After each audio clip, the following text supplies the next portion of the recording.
This is a podcast about our lived experience, which unfortunately includes infant death and subsequent mental health struggles. Please take good care of yourself and only listen if this content feels safe for you right now. We'll still be here when you're ready. Hi, I'm Judith. And I'm Alina. We both lost babies to SIDS in winter 2021. In the throes of grief, I reached out to a stranger on the internet and our friendship was born. In the years since, we've been working hard to survive, rebuild, and navigate the continual challenges that have come our way, including divorce, Job loss, dating while bereaved, moving multiple times, health scares, pregnancy and parenting a living child, starting new jobs, and so much more. We are tired. Happily ever after is out of the question for us, but this podcast documents our journeys to happier ever after because we believe life after loss is worth living. So join us as we laugh, cry until we laugh. Welcome to As Long as I'm Living podcast. We're so glad you're here. It's wedding day. We're crying in bed. I woke up this morning crying. Which I think is normal for brides. I think that is normal for brides. It is normal for brides. But it's also a big day. It's also a big day. A really big day. I just feel like this is such a normal thing that people do, and it's so normal, but it just like doesn't feel normal. Yeah. For us, it feels like big. It has a lot of meaning behind it that it doesn't so. normally have. I know you said a couple minutes ago, you said that you think maybe it's about Quinn, but it doesn't feel the forefront. So like, let's piece together, apart. What's the forefront? The forefront is there's like a lot of logistics for a wedding day. Yeah. And last wedding day, I was like obnoxiously organized. Yeah. Like lists and boxes had tables of contents and a laminated folder and like, you know. Oh my God. Wow. And this time I'm like, it'll work itself out. And that's genuinely how I feel. It'll work itself out. I did some prep. There's things in boxes. It'll work itself out. And it just like doesn't feel like it's working itself out. You feel stressed about the details? I don't feel stressed about I feel stressed that because the truth of the matter is I actually genuinely 100% don't care about the details. Yeah, I know. But I feel like my mom cares, like people care about the details. I care you care about the details. My mom cares about the details. And like, I don't care, but in order for them to feel like, in order for you guys to feel like your details are working out, I feel like I have to be involved in that. Yeah. And I just don't care. Yeah. And I'm 100% culpable. Not 100%. I'm culpable in a small way. 100%. And I think that it's a good reminder to me that you don't care. I don't care. You don't care. And I want to do a good job because I want it to be happy for you. But yeah, I know you don't care. And I'm sorry I stressed you out about the roses. Well, we're going to have more roses soon. But Zelia is going to save the day. But I'm sorry I stressed you about the roses. Yeah. I'm really sorry about that. It's okay. You forgive me? I forgive you. Okay. It's just one minor thing. And I don't care about them that much. I know. Okay. Well, I know, but you just want to make it good. I just want to make it good because I care about you and I want it to be special. I know. And I want it to be perfect because you deserve it. Yeah. Yeah. It is a big day. It's a big day, and I feel like you keep saying you don't care, and I believe you 100%, but I know for myself, it's like, but I want to give you the world. Yeah. I want you to care because I'm excited and it matters, you know? But it doesn't matter, you know, like the details, the flowers don't matter, but the fact that it's magical matters. Yeah. The fact that you walk in and you feel so like filled with beauty and love and care, like that to me matters. It doesn't matter what the flowers are, but the point is just the environment that you walk in and you feel special. Yeah. Because you're special. Because it is a special day. Because it's a special day. Yeah. And you deserve special, you know? Yeah. But especially after all this. Especially after all this. And I know it doesn't matter, but I think it's a way to give to you also. You know, it's a way to give something to you on your special day. Yeah. But I have full faith that you're going to figure it out. I know, but I'm sorry that I stressed you out about it. It's okay. Yeah, you forgive me? Yeah. Okay. So what are you feeling about Quinn? Do you feel like it's weird he's not here? I was just like looking on the internet for like what 2-year-olds wear to weddings. Yeah. Yeah, yesterday we were at Target. Yeah. And you were like really looking. But there's nothing. Well, there's nothing at Target, but I think so. I don't know. I think he's like getting to an age where like I don't have a clear vision of what he would look like or what he would wear. Like we were looking at the toddler shoes and I was like, I don't know what size his feet would be. Like for a while, like I just knew what size his feet would be. Yeah. Like, What would you put him I in? don't know if he would have been like really tall and skinny and needed to go up a size because he was skinny. Or He definitely would have been skinny. I think he would have been skinny too. But well, what do you think? Would you put him in like a suit or? I was thinking like shorts and like a little suspenders. Oh my god, so freaking cute. A little suspenders. Oh my god, so freaking cute. Oh my god, so freaking cute. Would you put him in like khaki shorts or navy shorts? Probably navy. 100%. To match Tyler's suit. Yeah, he's wearing blue. Yeah. Oh my god, that would be so freaking cute. I would die. I just had the funniest like dead baby brain fart where I was like, oh, and if he were here, I'd put him in like a little hedgehog polo to represent Quinn. And I was like, he would be here. I wouldn't need to put him in a hedgehog polo. Like,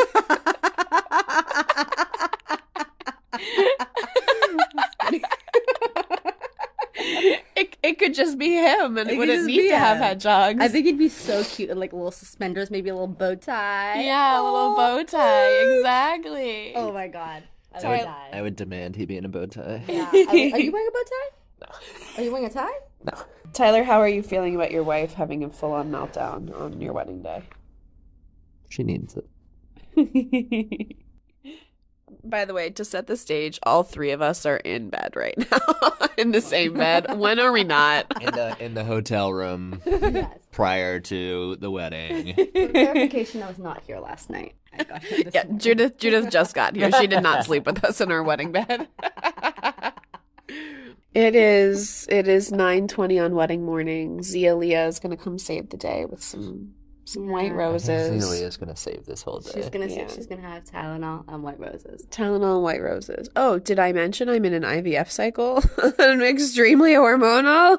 Yeah, that doesn't help. No, it doesn't But I do help. think this is so normal. Like It the is things that normal. you're talking about in terms of like what's making you so overwhelmed is so normal. Like wedding logistics and people stressing you out and family dynamics. Like I think this is normal. Just normal. It just doesn't help that you're in the middle of an IVF cycle. It doesn't help that your son is dead. I was literally going to be like, it doesn't help that you're in the middle of an IVF cycle. It doesn't help that you have a dead baby. Yeah, it doesn't help. But I think you're right. Most of this is not about Quinn. Yeah. Like, obviously, I wish he was here. In some ways, Of I'd be more course. stressed if he was here, right? You would definitely be more stressed. But, yeah. My friends all last night were there, and they, like me, in the beginning of our relationship, are like, tag me in. So we have a whole backup of friends. All right, I'm going to stop here. Eyelashes are good.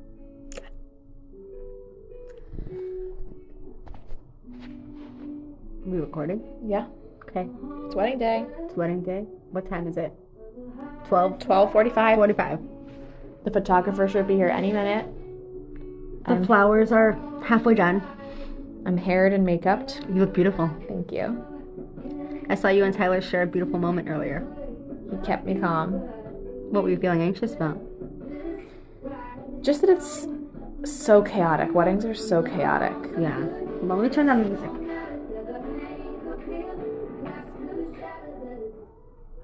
Yeah, weddings are so chaotic. It just feels like there's so much about weddings that is not about the marriage.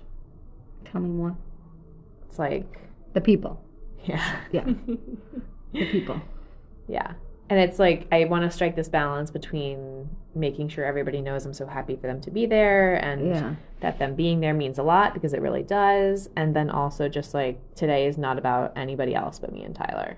Sure. And Quinn a little bit, but less so. Yeah.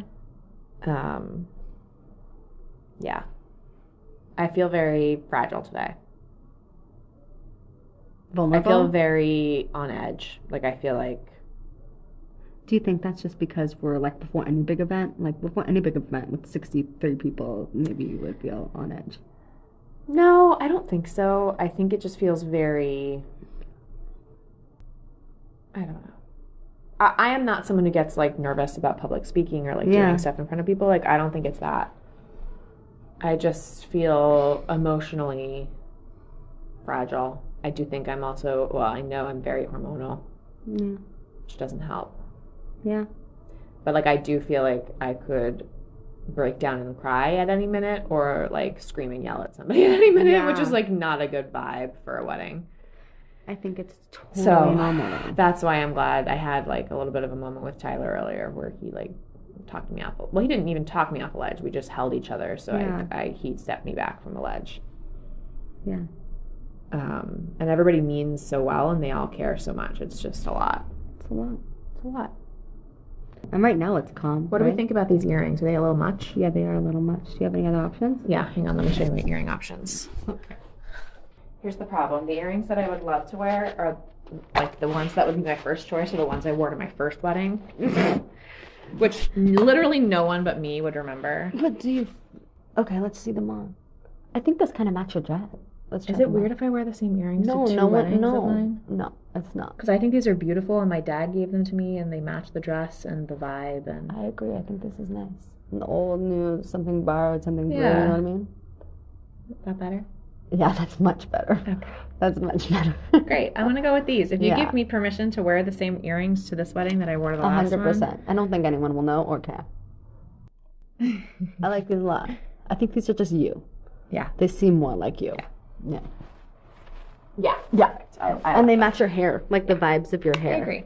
Like kind of like ethereal, natural. Earrings have been chosen. We're waiting for the photographer. The wedding starts at 5. You're going to Lake Quinn. I'm going to Lake Quinn. I do think they'd be proud of us, though. Yeah, we have their pictures. We have their pictures up. And hi guys. We only know each other because of you two cuties. That's right. Last night we were at I don't know what you call that, dinner. We were at a dinner, and there was like one of Tyler's friends asked me, they're like, so how do you know Alina? And I was like, and I like tried in my head to think of 25 different answers, and then eventually I turned to Lena and I was like, Lena, what do you tell people? And then they're like, oh, are you the friend from the podcast? And I was like, yes, that's me, the friend from the podcast. And I feel like I need to come up with a better answer than that, but it's like hard to explain, you know? Yeah. Like how would you just say that we know each other? How would you say that we're best friends who haven't known each other for more than a year and a half? Yeah. How do you know each other? What am I gonna say? Like, oh, we grieve together.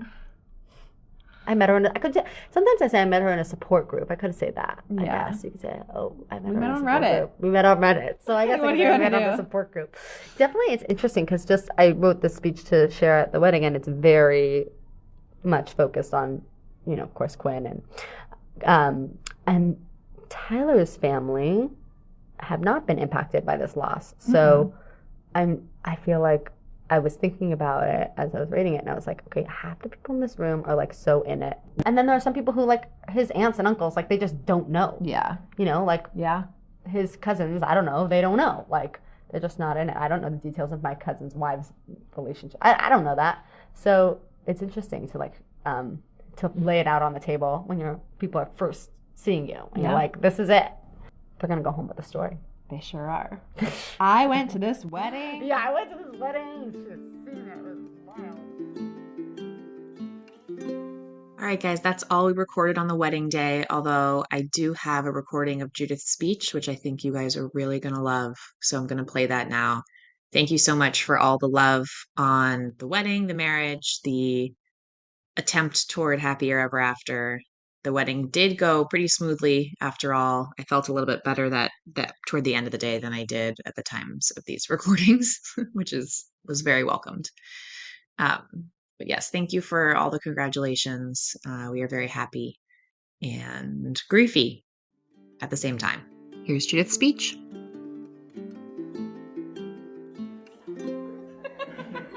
I lost my son Aiden in March of 2021, and I was perusing the Lost Reddit one day when I stumbled on a comment that resonated with me. I have no idea what it said, but there was a spark of hope that I detected. A humanity in this griefy foreign land that called out to me. And so I messaged her. And as they say, misery loves company. And what I discovered is that there's no better miserable company than Alina. After a couple of weeks of texting, I flew out to Massachusetts, and we've been best friends ever since. A few months after meeting Alina, She moved into her new apartment, and she filled her new home with a big couch, artwork, pictures of Quinn. And with all the audacity in the world, she began dreaming of a future again. Now, I'm a very happily married woman, not man, but anyone who's been married for 10 years can confirm that window shopping on a dating app sounds like a lot of fun and an excellent distraction. So I kept nudging Alina to sign up for Hinge. And to be honest, I thought Alina was probably not going to be an excellent date at this time. Let alone a partner. She was living on a diet of cheese, grapes, Bloody Marys, and therapy. But there was also very little to lose. So Alina signed up for Hinge, and on weekend mornings, we would cozy up together in front of our laptops and swipe on prospects.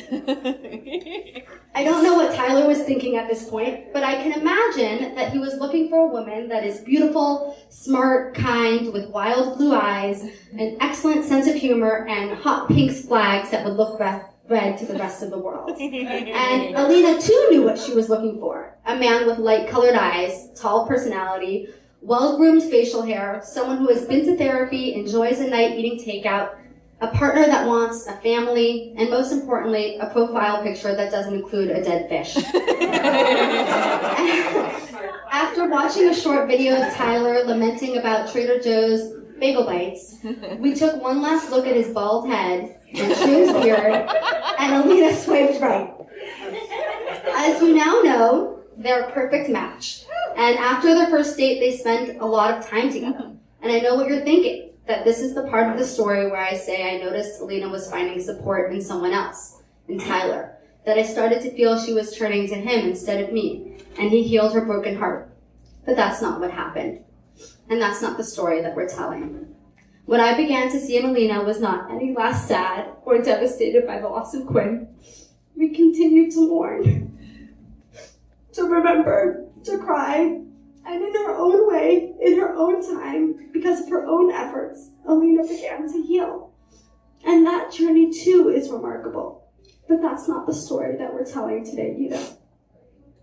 The story that we're telling today is of Tyler and Alina, and it's the story of finding joy. There's a poster by Alina's bed that reads, "When you encounter joy again, I hope you let it in." With the swipe of a finger, Alina encountered joy again. Tyler made her giggle. They danced in the moonlight and watched movies in the rain. The darkness of Quinn's loss never went away, but the joy that Tyler brought colored everything in Alina's life a shimmery sparkle. There's so much joy that it overflows into the worlds of the people around them. Which brings us to today. For many people in this room, life has not been easy or fair. This wedding celebration is a reminder that even so, joy can exist. I invite you in joining me today in sharing in Alina and Tyler's happiness. I invite you to take in that calm, ooey-gooey, warm feeling and use their love as a reminder that the universe can be generous and kind. I'd like to end by sharing my deepest wishes for the happy couple and their future. I do not wish you a lifetime of adventure, and I do not wish you a fairy tale ending. You've had enough adventure for 10 lifetimes, and Quinn is still gone, so there will never be a fairy tale ending.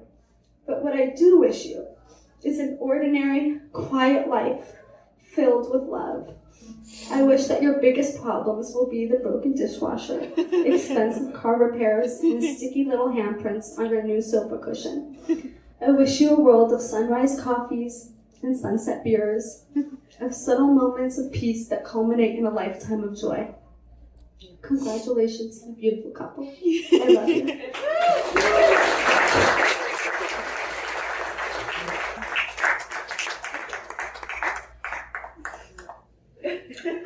Thank you, everyone. So with that, Tyler and I are going to share our first dance. That is how we do it around here in the Mavis Title House. We cry and then we do something else right after. Yep. To all of our wonderful new friends, we want to hear from you.